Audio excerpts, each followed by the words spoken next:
It's time for El Clasico. We are always looking forward to this game. No matter what point of the year, it's El Clasico that's always on our minds. It might not hold as much significance in the league table because we think Barcelona are in catch me if you can mode, but nonetheless, it is still one of the world's most fierce rivalries. So, we're going to talk some tactics.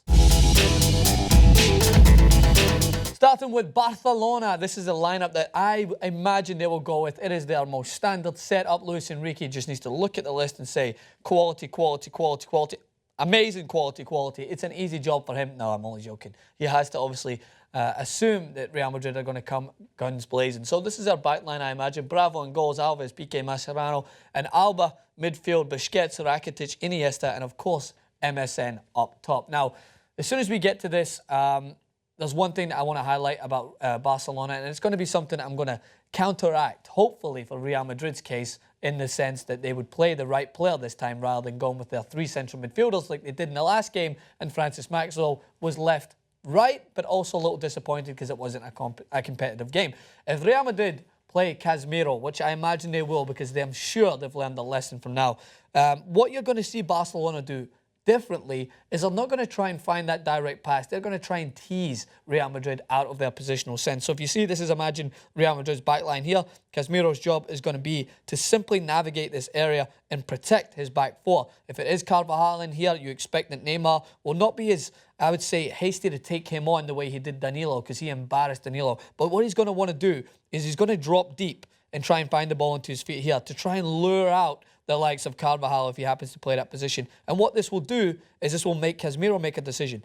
Do I protect my back four, or do I follow the deep run of Luis Suarez? Because what this will do is this will drag Casemiro out, and oh yes, that is the space there for one man to find possession. So that is simply what Barcelona will try to do, is rather than be direct into the likes of Lionel Messi's feet or into Luis Suarez's feet, they'll drop the ball a little deeper. You'll see Neymar drop maybe towards the halfway line at times to try and drag out those defenders because that part becomes a whole lot wider when you have Neymar dropping into his own half at times or in that area to pick up the ball.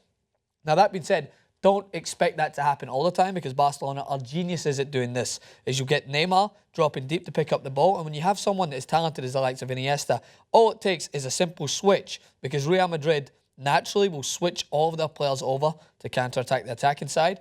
Hence why you see the likes of Dani Alves pick up possession so high up the field, especially with Marcelo being very attacking-minded and not the best defender, which I will say, is you'll see that switch happen, and it's all to try and create space to allow for your best players to have those attacking runs like Messi, like Suarez. It seems like a simple movement for Barcelona to drop Neymar into those positions, but it becomes so effective, especially when you have a team or your opponent is coming to simply nullify your star player. So expect to see that from Barcelona and that switch of play. And trust me, they will find space no matter what. But let's talk about the Galacticos and what they can do to try and right the wrong of the last El Clasico result.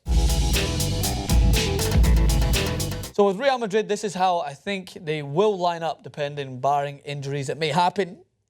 Let's not hope it happens because I'm sure everyone will let me know. Navas, Carvajal, Varane, Ramos, Marcelo, Casemiro into defensive midfield position. Because why?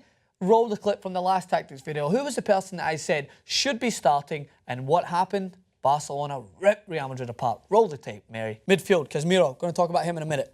Essential that he has a specific role in this game for Real Madrid if they want to win this game. Casemiro, the defensive anchor that they needed, was the main reason that they went 1-0 down because Modric, not a naturally defensive midfielder, caught out of position. Exactly how I predicted on tactics. Centre-back drawn out, Suarez left alone, 1-0, boom, lights out before you've even started because then they start to panic. Barcelona start to find that space in between the back line and the midfield. Casemiro coming in at defensive mid, Toni Kroos, Modric, Bale, Benzema, Ronaldo. It's such a well-stacked team, but when you come up against Barcelona, I'm afraid all that attacking firepower, as I like to use the term, it becomes nullified when Real Madrid allow Barcelona to get that space in between the defensive line and that holding midfield position. So in the last game, when they had Modric, Isco, and Toni Kroos in there, they were absolutely overrun. That midfield runner was able to find space. Rakitic was able to find space. Messi was able to drop deeper.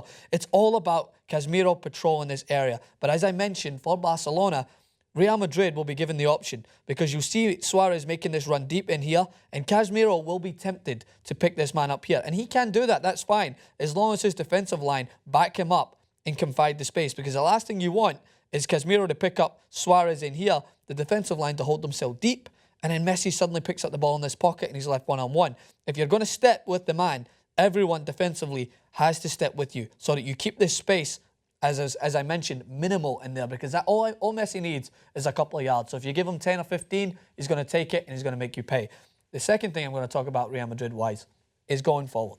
Villarreal happened to, I would say, highlight a weakness which we all knew was there for Barcelona, but at times it often gets overlooked because of how good they are, is they will always try and play out from the back. So Villarreal hunted like a pack of hyenas in this area. The ball found its way to Dani Alves, as you mentioned, if you remember from Villarreal's first goal to get them back into the game in that 2-2 result, is they hunted specifically to try and dispossess him in this area. So the striker was here to cover off this back pass, and that's what I would think Benzema should be doing. But Ronaldo, although he doesn't work as well defensively, I've seen him work a little bit more so this year, tracking back, doing more for the team as well, just to kind of disregard those comments about him not wanting to play for the team. And what I want to see is, because Casemiro is there, it will allow for the likes of Toni Kroos to push into this area and close space without worrying about leaving this gap in here, because Casemiro's job is to be the man to patrol this area in case Messi makes a run and try to give some pressure here. So with him playing that defensive anchor role, you will see the likes of Kroos push on a little bit. You'll see the likes of Modric push into an area so that they can enclose that space and prevent Barcelona from knocking it in and out. And what happened is Villarreal